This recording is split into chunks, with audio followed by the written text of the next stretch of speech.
Of all the Tiger formations committed to Operation Citadel on July the 5th, 1943, only Tank Battalion 503 was fully up to strength. This formation had been allocated to Army Detachment Kempf. Much to the unhappiness of the battalion commander, Hauptmann Graf Kageneck, the 3 companies of the formation were ordered by higher command to be split up, with each being allocated to support one of the 3 Panzer divisions that formed the 3rd Panzer Corps. 42 Tigers of the 45 on strength actually began operations on July the 5th. Although the Tiger has become synonymous with the great battle that took place in the Kursk salient, the actual number committed to the offensive was quite small. Of the approximately 2,700 German tanks and assault guns, just 133 were Tigers. By far and away the mass of tanks comprised upgunned Panzer IIIs and IVs. Nevertheless, the Tigers inflicted losses on the Soviet armoured forces out of all proportion to the small numbers employed. The T-34, which had proven superior to the Mark IIIs and IVs for so long, now found itself totally outgunned and vulnerable to the Tiger's big gun beyond 2,000 metres. In addition to a very large number of tanks, the Soviets also employed extensive aircraft during the battle.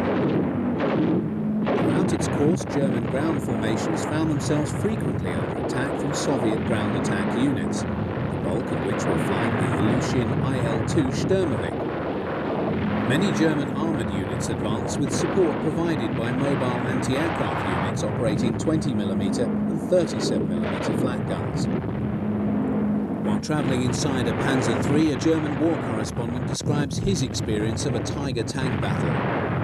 The leader of the company gives the order to attack. The heavy tanks slowly roll into the battle zone. We see a couple of T-34s waiting for us on a plateau to the north. Their first shells land near us, then hit splatter against our frontal plate. Load, unlock, shoot, a hit. We pursue. The first T-34 is burning. Others move forward from behind high ground. 40 appear on the horizon. They advance past the 2 wrecks, stop and shoot, roll again and shoot in rapid succession. We move forward to gain a better firing position. Approximately 1,000 metres apart, the opposing forces fire at each other. All the Tigers are firing now. They aim quickly, load quickly, respond to orders quickly. They drive a few metres forward, move to the right, then to the left, and get the enemy into their own fire. After an hour, 12 of the T-34s are ablaze. While the attack by 9th Army in the north of the salient broke down within 5 days, von Manstein's assault in the south achieved greater success.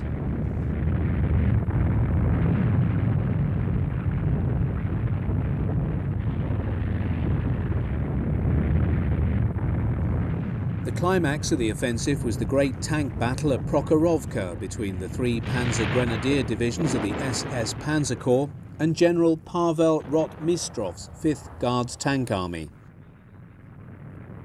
In 2 days' fighting, the Soviets lost nearly 400 tanks. Hitler called off Citadel on the 13th of July, claiming the need to dispatch forces to Italy to counter the Allied invasion of Sicily. The SS Panzer Corps, which had long been earmarked by Hitler for this task, was ordered westward forthwith. However, the start of a large Soviet offensive across the River Mayas, some 400 miles to the south, saw only the 1st SS Panzer Grenadier Division, Leibstandarte Adolf Hitler, sent to Italy with the other 2 SS divisions sent to contend with the Soviet forces attacking German 6th Army.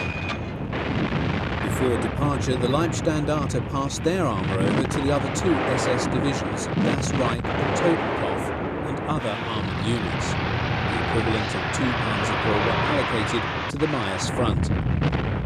Over a period of 10 days, the Germans fought hard and defeated the Soviet offensive. The SS Panzer Corps then found itself ordered out of the line on August the 6th, with orders to entrain back to the Belgorod-Kharkov area with all speed, as the Soviets had begun yet another offensive. On the 1st of August, von Manstein warned Hitler that Soviet forces in the south of the Kursk salient were expected to launch a major attack. 2 days later, the Voronezh and Steppe fronts launched a major drive on Belgorod. That town fell on the 5th of August, with the Soviets thrusting hard through a 30-mile rent in the German line for Kharkov. The Germans managed to withdraw towards the city in successive stages, and over the next 2 weeks brought in numerous armoured reinforcements. These included the elite Army Division Grossdeutschland and the SS Divisions Das Reich, Totenkopf and Viking, which were involved in extremely heavy fighting. Between the 19th and the 21st of August, the Soviets assailed German defensive positions around Kharkov, every bit as extensive as their own had been in the Kursk salient. Amid fields of sunflowers, the Germans had stationed numerous flak batteries with heavy artillery and large numbers of panzers. Over these 2 days, the Soviets suffered very heavy casualties. However, Kharkov could not be held, and the city was abandoned on Manstein's orders. With expert timing, the Soviets now chose this moment to relaunch their offensive across the river Mius. Unlike 3 weeks before, the Germans no longer possessed the forces to spare from elsewhere to contain and defeat this assault. Combat was extremely intense, with the battles continuing into darkness and with artillery and Werfer batteries lighting up the night with their fiery plumes.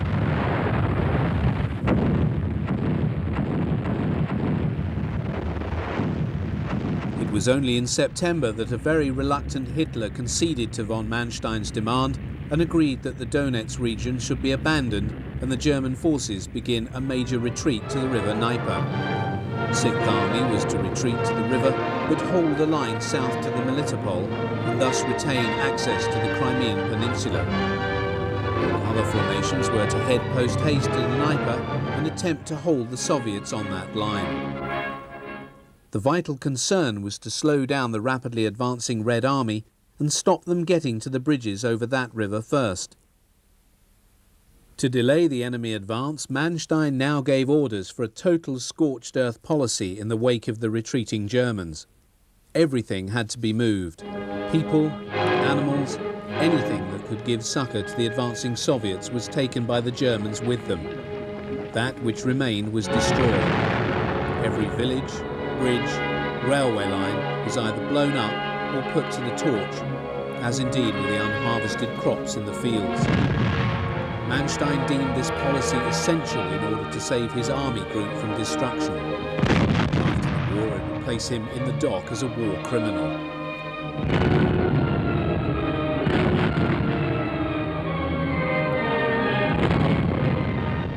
Even as these vast demolitions were taking place, the German forces in southern Russia were driving as hard as they could for the river bridges of the Dnieper, Europe's third largest river. The lack of time prevented the Germans from leaving a desert in their wake, as had been their intent. For the mobile formations, it was a question of retreat, then rounding on the enemy's spearheads, so as to give him a bloody nose and cause him to hold back. By the end of September, the German forces were across the Dnieper. Manstein had won his race. Hitler, however, would not abandon the ore towns of Krovoy Rog and Nikopol, and insisted that the Germans retain a bridgehead on the eastern bank of the Dnieper to protect this position. Over the next few months, this region became the focus of extremely heavy fighting involving a number of large tank clashes. When finally the German forces were forced to pull all their assets back across the river, they were in time merely to deal with a massive new offensive aimed at the capture of Kiev. From the Dnieper, the way was only back for the Panzerwaffe to Berlin.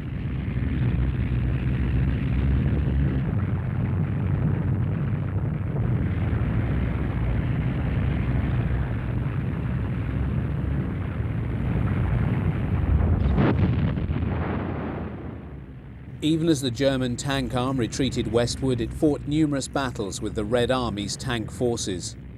In these clashes, the Panthers, Tigers, Panzer IVs and assault guns of the tank arm inflicted heavy casualties on their enemies.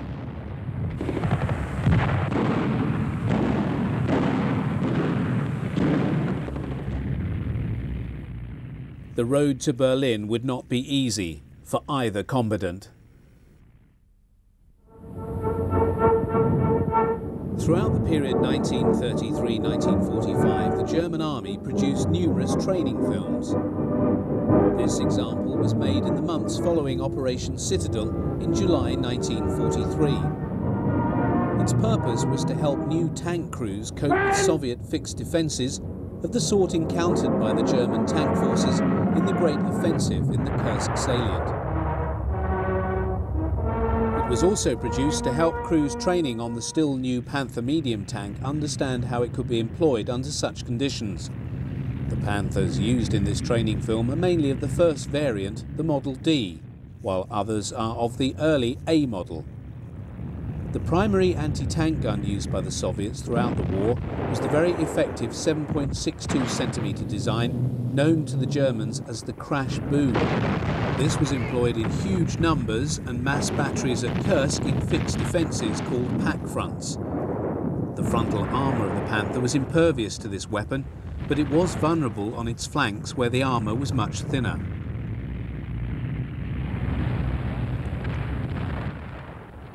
Soviet infantry are preparing their Molotov cocktails. This was a rudimentary but effective anti-tank weapon. It employed petrol in a glass bottle with a wick that was lit by the trooper on the approach of the enemy machine. This was then thrown at the optimum distance to explode on the tank so as to allow the burning fluid to penetrate into the engine or crew compartment. Also seen being prepared are anti-tank mines. These are stored in niches in the trench walls until such time as they are needed. Although most were laid into the ground to form huge minefields, those seen here are laid on the surface and thinly disguised using vegetation. While one Soviet soldier looks out for the approach of the German Panzers, the other lays his weapons so that the Panther will run over them during the course of its advance. The lookout shouts to his companion as the Panthers move on to their positions. The mines are now strung out directly across the line of march of the approaching German tanks.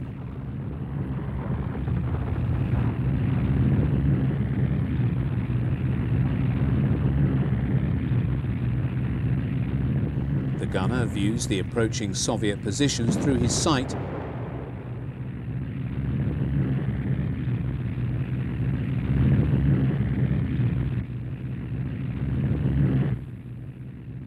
The commander of the tank is passed a number of hand grenades so that he can deal with Soviet tank killing teams should they attempt to target his Panther.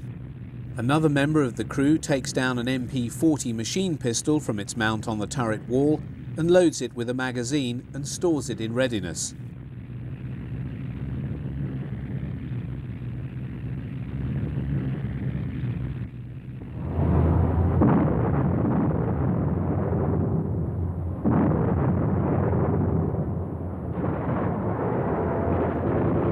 Soviet heavy machine guns proceed to fire on the turret of this early Model A Panther. The effect of the machine gun's bullets is enough to fracture and splinter the armoured glass in the cupola used by the commander to scan from within the tank. A number of replacement vision blocks are carried within the tank, and the commander proceeds to set in place one of these as the Panther continues to advance on the Soviet positions.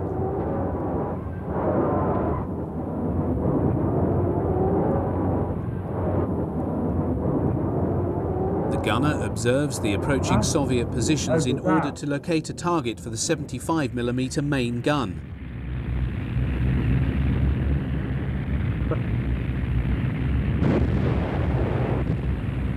A Soviet infantryman hidden in his trench prepares his magnetic hand grenades to throw at the oncoming Panther.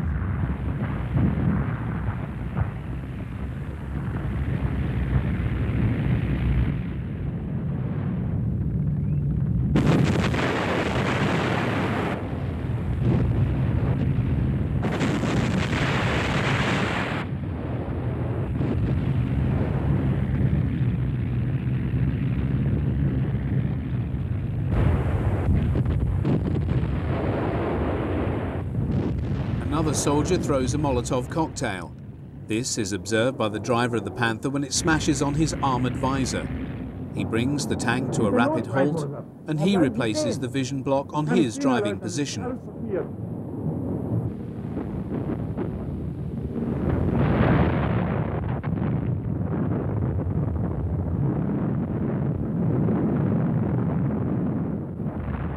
A magnetic grenade lands on the engine deck of the halted Panther. Its clang is clearly heard inside the tank by the crew.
Hurra! Herr Leutnant, der Kerl ist erledigt. Fertig!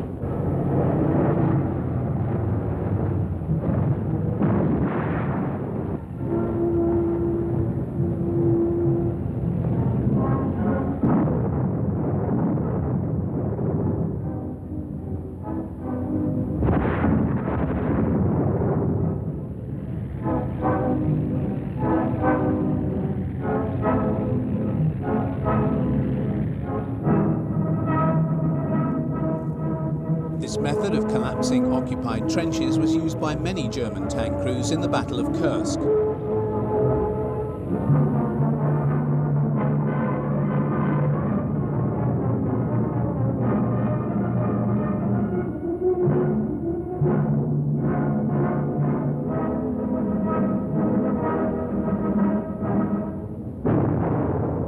One of the crewmen takes his MP40 and, pushing out the pistol port on the Panther's turret, uses his machine gun to shoot down the enemy.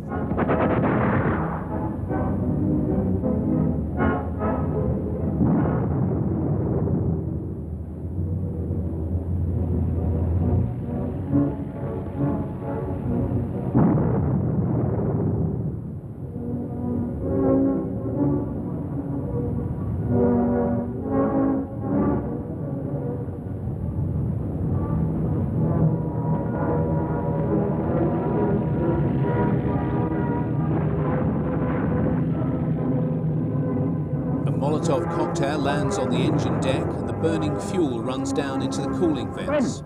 This is a very dangerous moment for the Panther crew.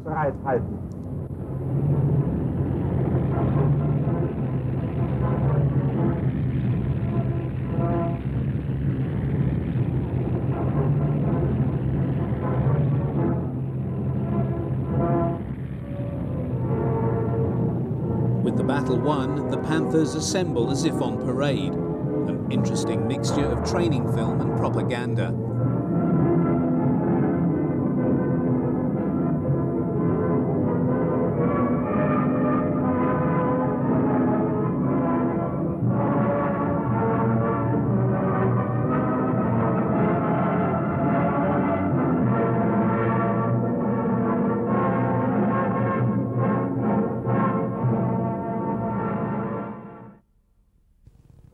This 1944 training film focuses on the role of the Panzer Grenadier platoon in attacking Soviet positions in cooperation with a tank destroyer formation. It permits a superb insight into German small unit tactics and offers clear images of late model SPWs and the only surviving film of the early Panzerjäger 4s. Erstes Bataillon befohlen Abschnitt übernommen. Zweites Bataillon abwehrbereit. Danke.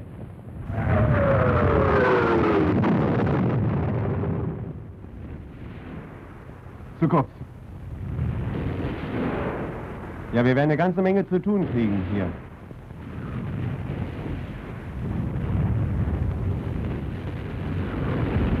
Wir haben eine verflucht günstige Stellung hinter der Höhe.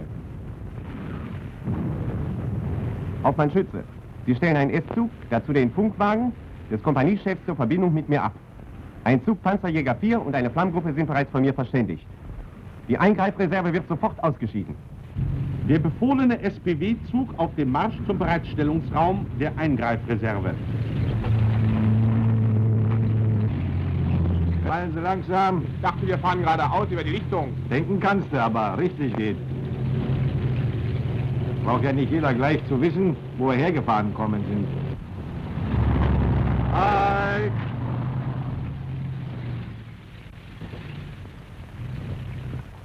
Leutnant Frister, Führer der Panzerjäger 4. Anhältchen Neumann führt die Flammgruppe. Na Neumann, sind wir mal wieder zusammen, da wird schon klappen, was? Jawohl, Oberleutnant. Wir befinden uns an dieser Stelle. Mein Zug ist in diesem Raum bereitgestellt, die Flammgruppe hier. Einverstanden? Meine SPW sichern von hier aus. Wegner! Herr Oberleutnant?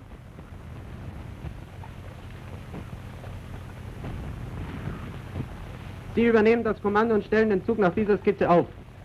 Jawohl, Herr Oberleutnant. Ich gehe mit Leutnant Frister und Unteroffizier Neumann zur Einweisung zum Regimentskommandeur.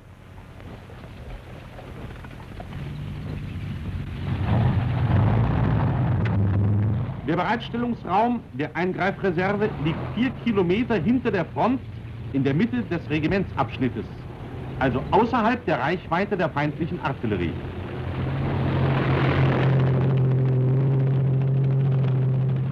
Der Zuggruppführer weist den einzelnen SPW ihre Plätze an, stellt den Zug befehlsgemäß auf und greift überall da ein, wo Fehler gemacht werden.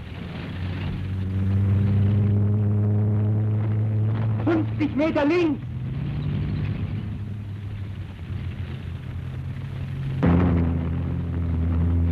Meter rechts!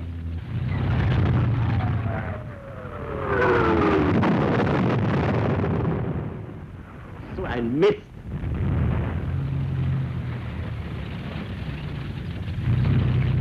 Halten lassen! Halten lassen! Halten!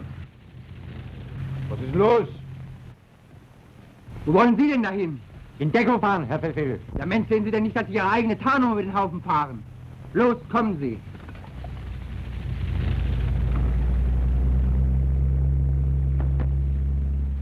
Die Stelle ist richtig. Und so wird's gemacht. Die Tarnung der Fahrzeuge ist während des Marsches in der Sonne unbrauchbar geworden und muss durch neue, dem Unter- und Hintergrund angepasste, ersetzt werden.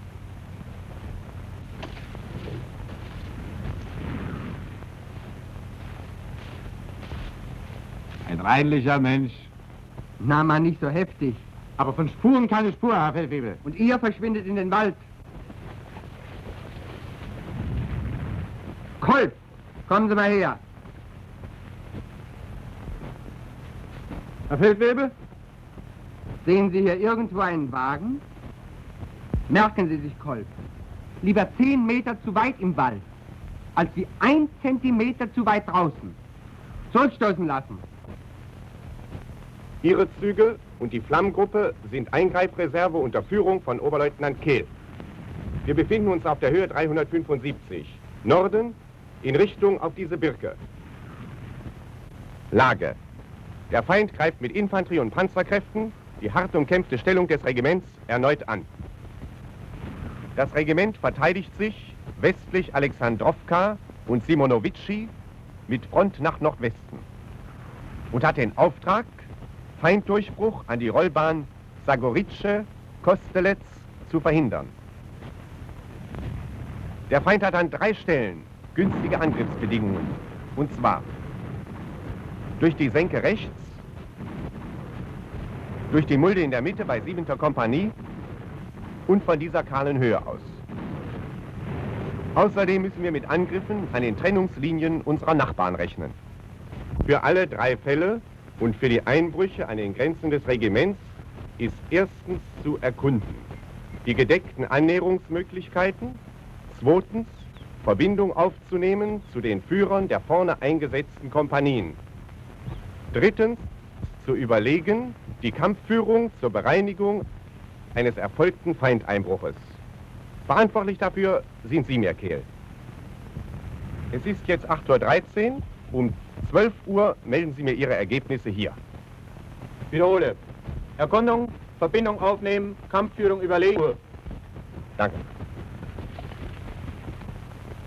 Oberleutnant Kehl hat im Bereitstellungsraum der Eingreifreserve sofort den Erkundungstrupp zusammengestellt und gibt seine Befehle. Anfertigen einer Skizze nach Karte. Mitnahme von Leuchtpfeilen zur Wegemarkierung bei Nacht. Leutnant Pfister hat seinen Vertreter Unteroffizier Heller mitgebracht.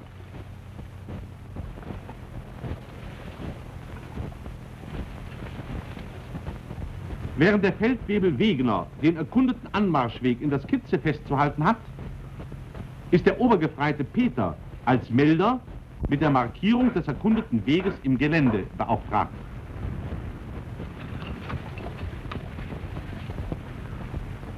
Das weiße Holz der angeschlagenen Bäume lässt auch auf weite Entfernung die Schneise erkennen.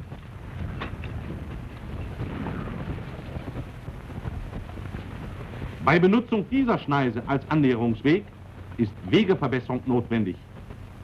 Entsprechende Befehle müssen vom Führer der Eingreifreserve rechtzeitig gegeben werden. Da, Peter, hast du auch eine.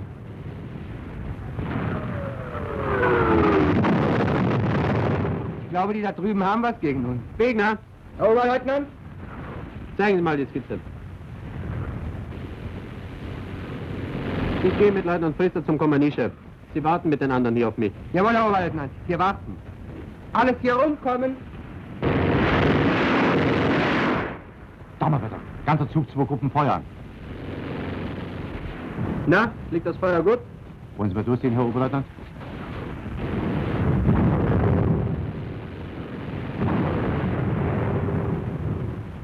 Sagen Sie, wo ist denn Ihr Kompaniechef? Immer denselben Graben lang, etwa 100 Meter weiter, Herr Oberleutnant.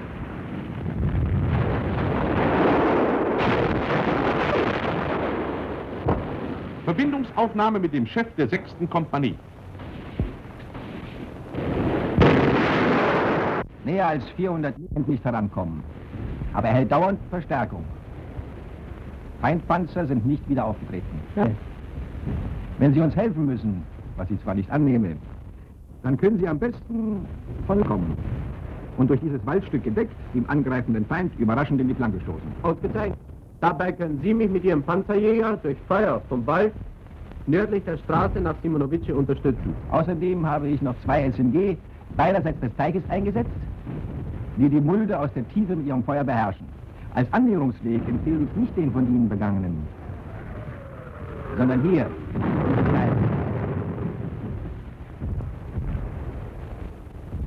Kneipe. Dann vermeiden Sie den versumpften Graben. Danke Ihnen. Ich gehe jetzt mit meinem Erkundungstrupp gleich diesen Weg zurück, bis ich auf die Straße nach Simonovice stoße. Vor uns, etwa 800 Meter die HKL. Ihr Einsatz in dieser Richtung müsste von hier doch gut möglich sein. Jawohl, ich kann gedeckt entlang der Straße nach Simonovice schnell vorstoßen und durch diesen Waldstreifen überraschend wieder in die Stellung fahren. Von hier ist auch Feueröffnung auf günstigste Entfernung möglich. Da, sehen Sie? Die Leuchtkugel. Sie erkennen also auch Richtungsschüsse auf hartnäckige Widerstandsmesser. Den Stoß kann ich auf jeden Fall flankieren führen. Neumann, Sie fahren jeweils gestaffelt auf der HKL abgewandten Seite. Jawohl, Herr Oberleutnant. Ich bitte, wenn ich Flamme, um Unterstützung und Überwachung durch Panzergrenadiere vom SPD aus. Selbstverständlich. Es ist bereits 9:27 Uhr. Donnerwetter. Und nun rasch zur dritten Stelle, die noch zu erkunden ist. In 1,5 Stunden müssen wir zurück sein. Hab's geschafft. Jawohl, Herr Oberleutnant. Sie führen die Männer zurück. Ich gehe mit Leutnant Pfister von hier zum Regimentskommandeur.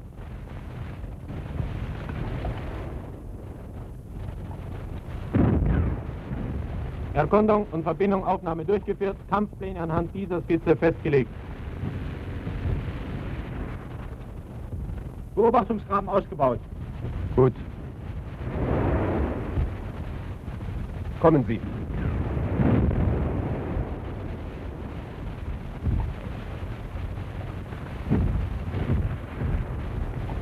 Hinter dieser bewaldeten Höhe stellt der Feind neue Kräfte bereit.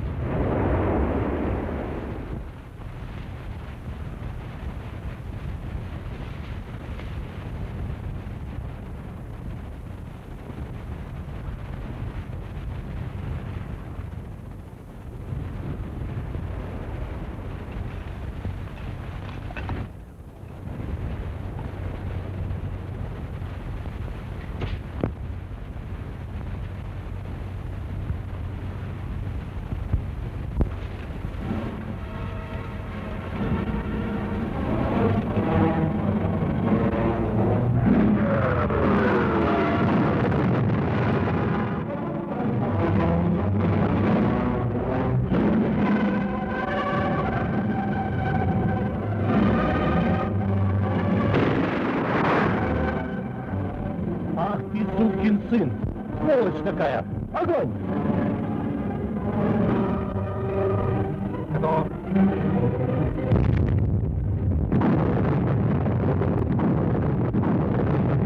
Verflucht windige Ecke da bei der zweiten. Müssen scharf aufpassen. Sonst sind sie aber durch die Hinterhangstellung fast besser dran als die 7. Sehen Sie her. Annahme, der Feind ist im Abschnitt der 7. Kompanie 200 Meter breit und 300 Meter tief eingebrochen. Kehl, Ihre Maßnahmen zum Einengen des Einbruchsraumes, Schließen der Lücke und zur Vernichtung des eingebrochenen Feindes. Am besten anhand Ihrer Skizze. Anmarschweg, diese Schneise. Anmarschgliederung, SPW, Panzerjäger 4, Flammgruppe. Aus der Tiefe des Hauptkampffeldes und vernichte den eingebrochenen Feind. Ja, einverstanden. Aber bevor wir zu Fall 3 kommen, haben Sie schon Ihre Unterführer genügend unterrichtet? Jawohl, Herr Oberstleutnant. Unterführer eingewiesen, Eingreifer sehr bereitgestellt. At this point in the film, the officer audience were shown the following caption which gave this advice. At this juncture, you should take note of the following points. You must always acquire a detailed knowledge of the situation and of conditions in the area. All soldiers must be given clear tasks to avoid confusion. Your NCOs must be thoroughly briefed, as thorough and precise preparation are the prerequisites of success. Peter, Herr Grebe? gehen Sie zu Unteroffizier Neumann und Unteroffizier Heller. Beide sollen sofort zum Funk-SPW von Oberleutnant Kehl kommen. Jawohl, Herr Grebe. Unteroffizier Neumann und Heller zum Funk-SPW kommen. 6. Mein Stahlhelm. Meine Knarre. Die Flammelauer von dem anderen Panzer in Ordnung? Oder, Unteroffizier? Herr Unteroffizier? Was gibt's denn, Peter? Befehl von Feldwebel Wegener. Sie sollen sofort zum Funk-SPW kommen. Unteroffizier Heller gehen Sie am besten gerade hier durch. Also 3 gefährdete Stellen im Regimentsabschnitt. Mit Kampfplänen einverstanden. Entsprechende Befehle gebe ich an Artillerie. Nachbarabschnitte werden verständigt. Jawohl, Herr Oberstleutnant. Ich fälle. Erstens der Fall Anna, zweitens der Fall Bertha und schließlich der Fall Cäsar. Feind will bei 2. Kompanie einbrechen. Feind will bei 2. Kompanie einbrechen. Feind will bei 2. Kompanie einbrechen. Befehl. An AVK, Feuer zusammenfassen auf Zielraum 247 vor 2. Kompanie. An Eingreifreserve. Fall Cäsar fertig machen. Befehl vom Regiment. Fall Cäsar fertig machen. Gut. Fall Cäsar fertig machen. Fertig machen. Los, raus.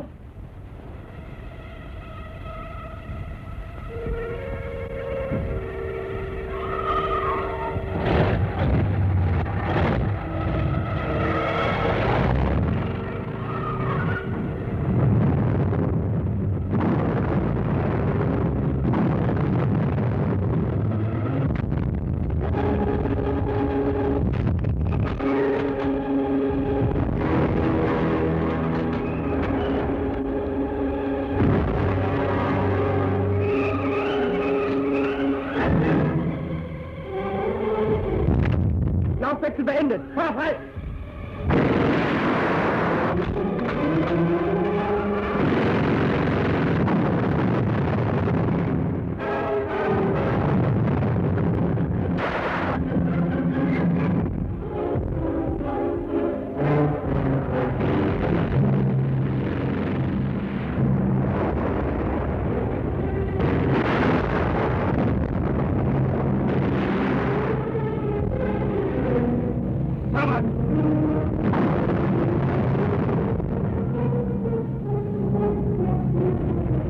Wiederhole, Regiment in Eingreifreserve, Fall Cäsar antreten.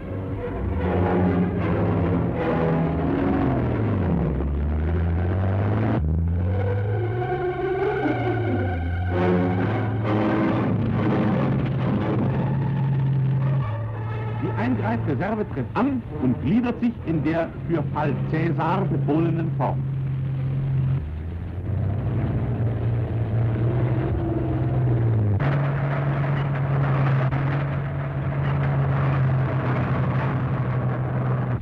Panzerjäger brechen aus der Bereitstellung hervor.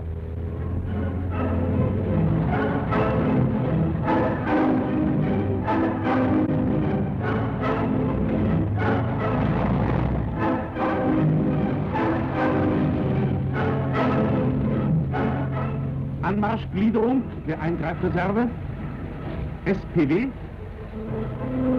Panzerjäger,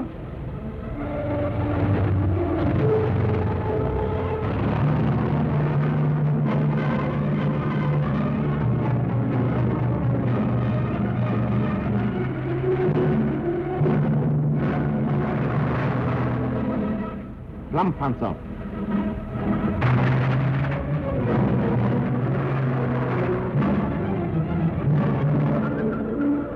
Wegemarkierung spart Zeit und Ärger.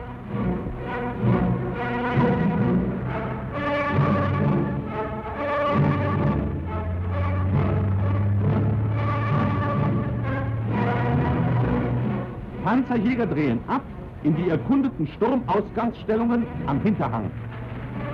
Der SPW-Zug und die Flammengruppe fahren gedeckt zum Stoß in die Flanke des eingebrochenen Feindes vor.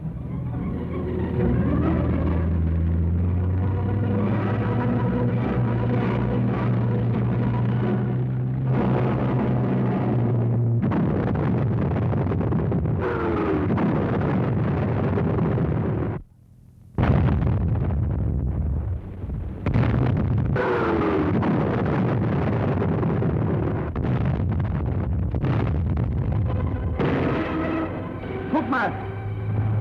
Die Eingreifreserve. Lieber Ivan, jetzt raucht's.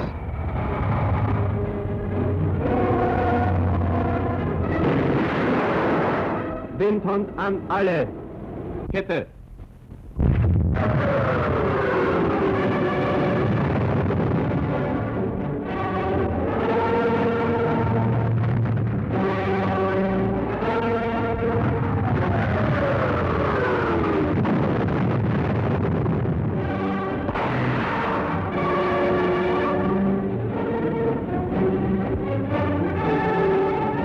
Eingreifreserve ist dran.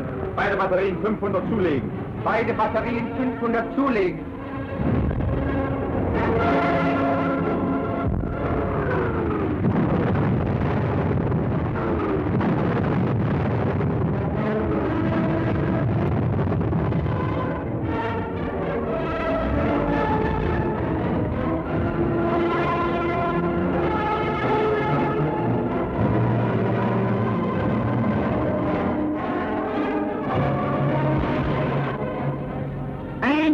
Sprenggranaten. Sprenggranaten. 800. 2 kleine Kuscheln. Feind MG. Daneben ein heller Fleck. Schuss. Fertig! Fertig! Durchfeuer!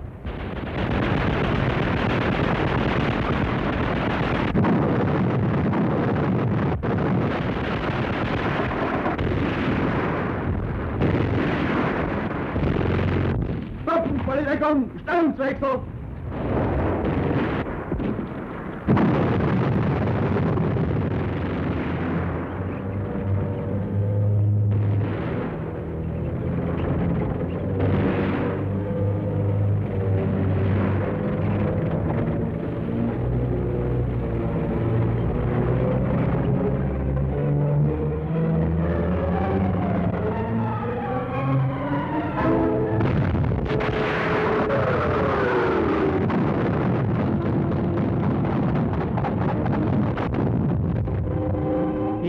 Von Windhund. Achtung! Feindpack. Niederkämpfen. Gebe Richtungsschuss.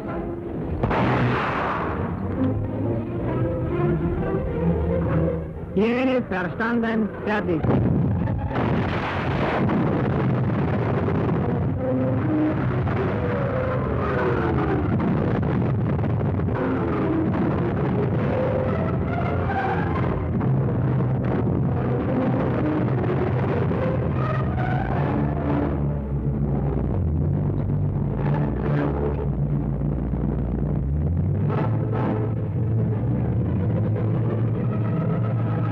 Vorstoßen! Altgraben besetzen!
Ding von Windhund.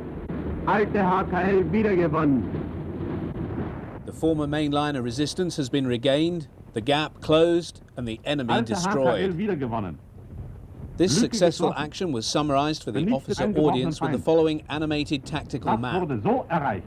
Eingreifreserve im Bereich.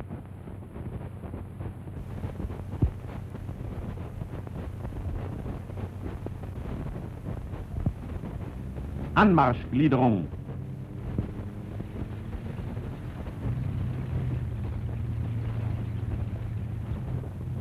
Panzergrenadiere, Panzerjäger 4, Lammgruppe.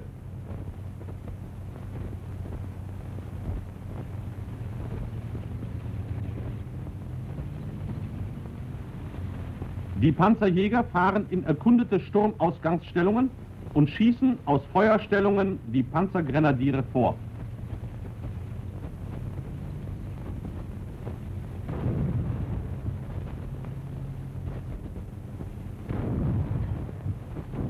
Panzergrenadiere führen den Stoß in die Flanke oder in den Rücken des Feindes.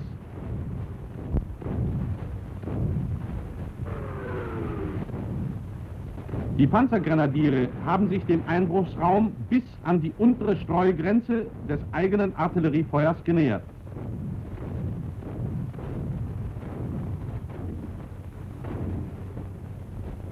Das Artilleriefeuer wird auf Zeichen vorverlegt und riegelt den Einbruchsraum feindwärts ab.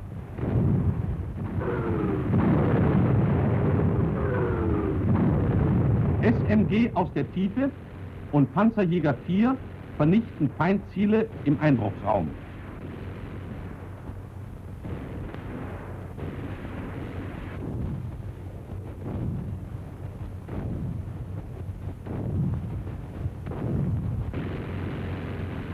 Panzergrenadiere durchstoßen den eingebrochenen Feind.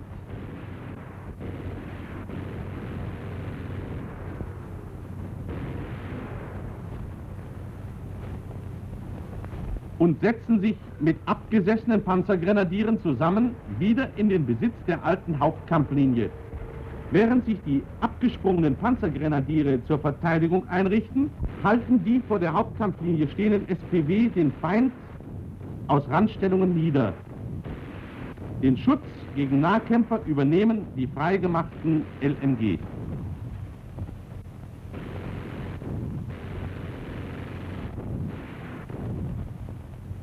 Nun gilt es, den Einbruchsraum einzuengen und den eingebrochenen Feind zu vernichten. Der eingebrochene Feind ist abgeschnitten. Widerstandsnester werden ausgeflammt. Ausweichender Feind und Panzernahbekämpfer niedergeschossen. Der eingebrochene Feind wird vernichtet. Die Flammgruppe fährt in Deckung. Die Begleit-SPW treten zum Zug zurück.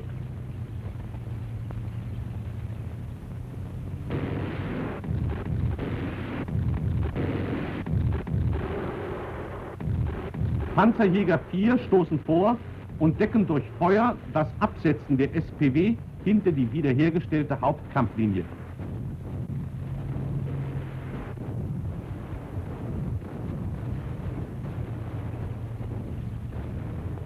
Panzergrenadiere abgesessen, halten die wiedergewonnene Hauptkampflinie.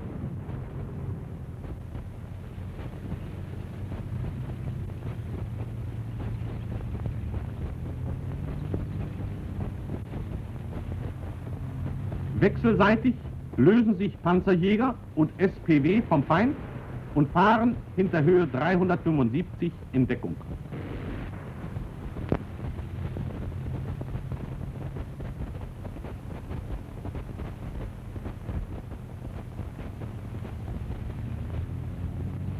Die Eingreifreserve setzt sich in der Reihenfolge Flammgruppe, Panzerjäger 4, SPW ab und stellt sich im alten Raum erneut bereit.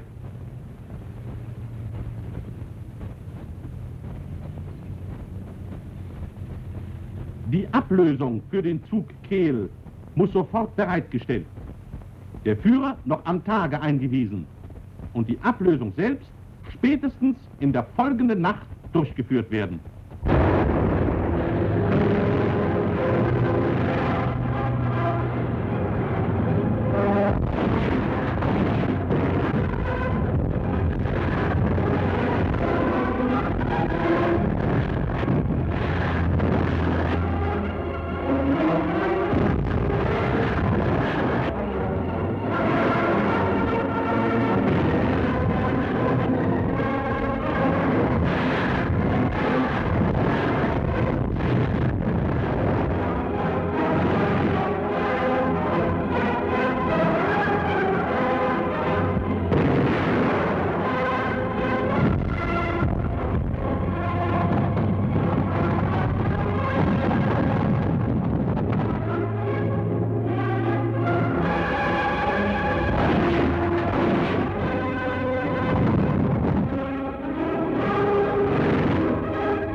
Hauding von Windhund.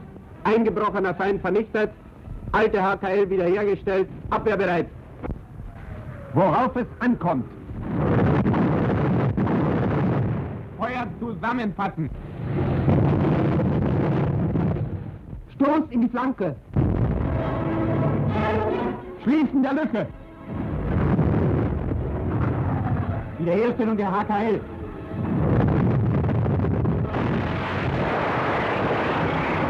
Einengen des Einbruchsraumes.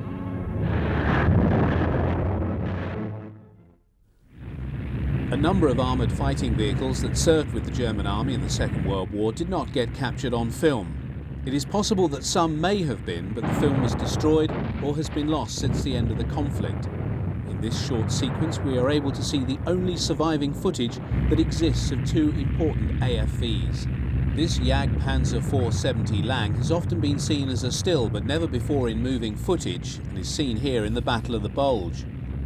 Meanwhile, German grenadiers advance. The images here have also been reproduced as still pictures in many books that cover the battle. This particular sequence of German infantry advancing past lines of burning US jeeps, lorries and half-tracks has become one of the classic images of the time.